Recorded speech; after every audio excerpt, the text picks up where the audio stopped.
O que um morto assinando um empréstimo tem a ver comigo e com você? Fique aqui comigo nesse vídeo que eu vou te explicar basicamente o que está acontecendo, o que nós podemos aprender com isso. Eu quero falar mais para você. Meu nome é Alexandre Losado, você está aqui no meu escritório, aqui no meu canal. Não deixe de se inscrever, de curtir esse vídeo e de assinar o sininho para as notificações. Exatamente. Então, sei que essa chamada parece meio absurda, né? Qualquer local, qualquer momento da história seria absurdo, mas estamos no Brasil. Brasil é Brasil, né? Aqui é o Brasil, como diria o Van Diesel. Nessa terça-feira, então, dia 17, aconteceu em Bangu, no Rio de Janeiro, no oeste do Rio de Janeiro. Uma mulher levou o seu tio morto, o tio Paulo, o famoso tio Paulo, até a agência bancária com o intuito de fazer um empréstimo no nome dele. Até então, né, vamos dizer, teria tudo certo se você não reparou bem na chamada. Um empréstimo normal, um dia normal. O que acontece é que o homem estava morto. Cara, inacreditável. O homem estava morto, é exatamente isso.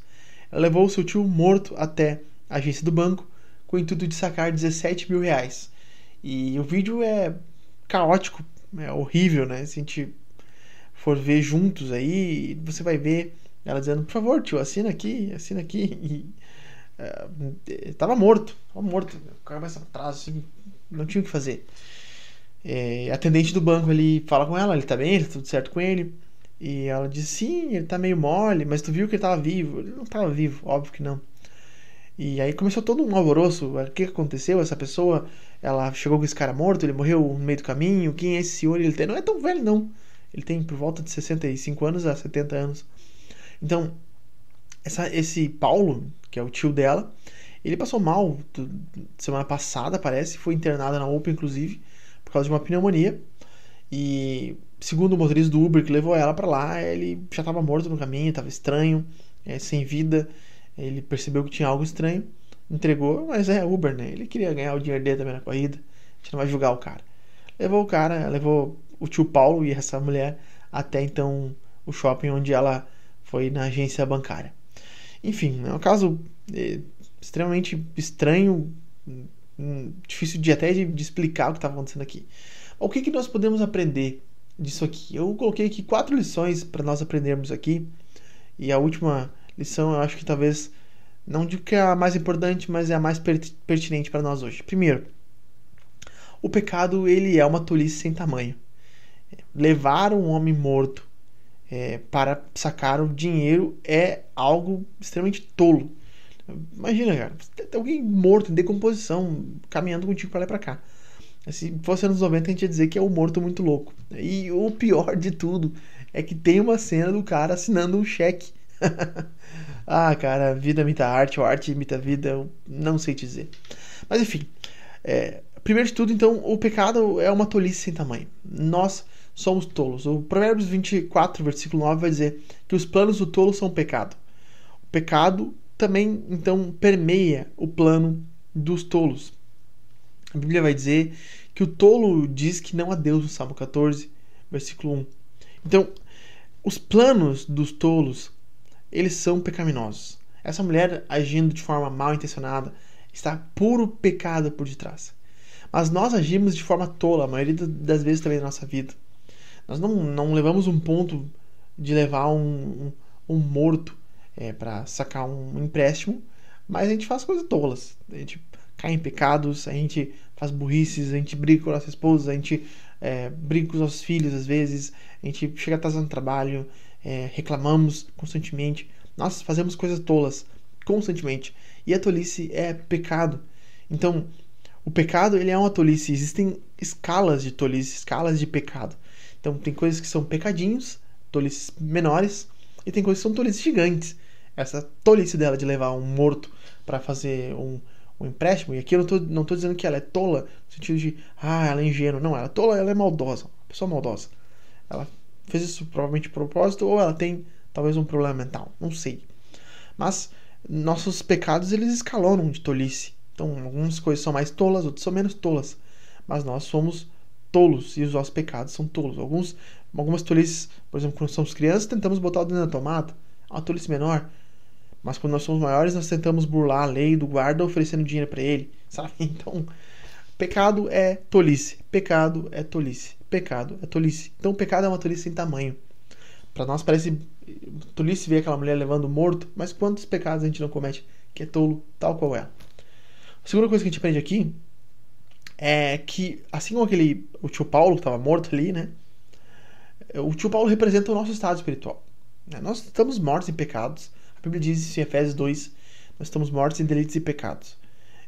Nós somos como aquele Paulo ali.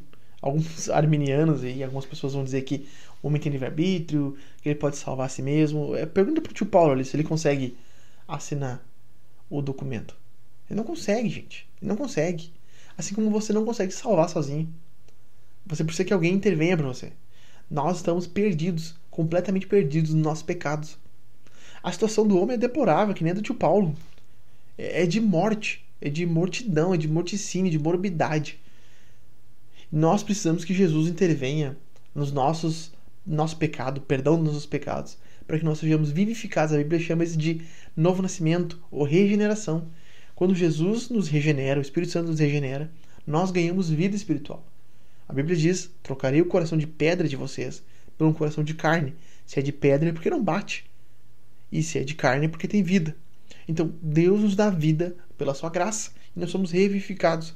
Nós somos como o tio Paulo, morto espiritualmente. A terceira coisa que a gente pode aprender dessa história, que quisera que fosse inventada, mas é real, é que nós nunca devemos duvidar da capacidade de ninguém de fazer o mal, de maquinar o mal, de pensar o mal. O ser humano tem o coração caído, atentado para o mal. Não tem. Você pode achar horrível isso, mas o primeiro pecado relatado na Bíblia, depois da desobediência de Adão e Eva, é de Caim matando Abel, o próprio irmão matando o outro irmão. Então, nós não podemos duvidar da escala de pecado. Não podemos duvidar que o homem tem um coração maldoso. Pega aí os maiores assassinos nossa história. Pega Hitler, Mussolini, Stalin, Lenin, Mao Tse Tung. Esses caras mataram milhões de pessoas a sangue frio. Não se importaram. Fidel Castro. Essas pessoas, nós não devemos duvidar da capacidade dos tolos, dos maus, homens maus, maquinarem o mal. Eu não duvido dessa mulher ter pensado, premeditado isso desde que ela saiu de casa. Desde que ela viu que o tio dela estava morrendo. Tu olhar para aquela mulher, tu vê que ela tem algum problema mental, né? Mas além do problema mental, ela tem pecado. Tem uma intenção maldosa de fazer aquilo ali. A gente olha para ela tentando roubar o tio morto, mas, cara, quantas vezes... Pensa aí, quantas vezes você não faz algo parecido com isso? Então, nós não devemos duvidar da capacidade de fazer o mal, de maquinar o mal. Em quarto lugar, a última coisa que eu quero falar aqui. Os políticos são reflexos do povo. Oséias 4:9 diz: tal povo, tal sacerdote. O que significa isso? A liderança espiritual, a liderança do povo representa como o povo é. Se nós temos políticos corruptos, políticos ladrões, o maior exemplo é o nosso presidente, um homem que foi condenado por corrupção e foi descondenado, incrivelmente descondenado. Se nós temos esses homens, não só ele, mas outros políticos em conluio, cheio de roubos, cheio de corrupção, o que esperar do povo? O povo é igual o seu governante, tal qual o povo, tal qual o sacerdote. Oséias 4:9. Assim é. Então as pessoas representam o governo e o governo representa as pessoas. Não adianta nós queremos mudar o governo se nós não tivermos uma mudança das pessoas.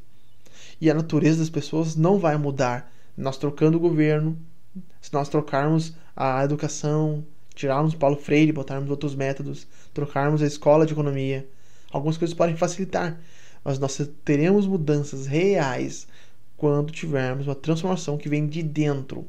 Uma transformação chamada regeneração, que vai fazer os homens odiar o pecado e amar a justiça, odiar o erro e amar a verdade. Só assim nós teremos transformação. Mas os políticos são um reflexo de como o povo é. E é fato isso. Então, espero que você tenha sido abençoado e tenha aprendido alguma coisa com esse vídeo. Eu quero pedir para você, encarecidamente, compartilhe esse vídeo, manda para alguém. Se você achou interessante o conteúdo aqui, curta o vídeo, comenta aqui embaixo o que você achou. E eu peço que você já esteja atento aqui aos devocionais que a gente posta aqui no canal. Todo dia eu estou postando devocionais aqui. Você pode assinar o sininho para ter as notificações.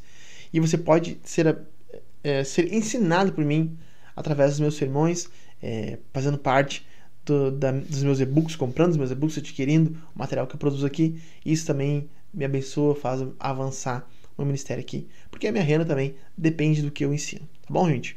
Deus abençoe vocês. Um abraço e até mais. Espero que sem esse tipo de notícia mais aí. Valeu!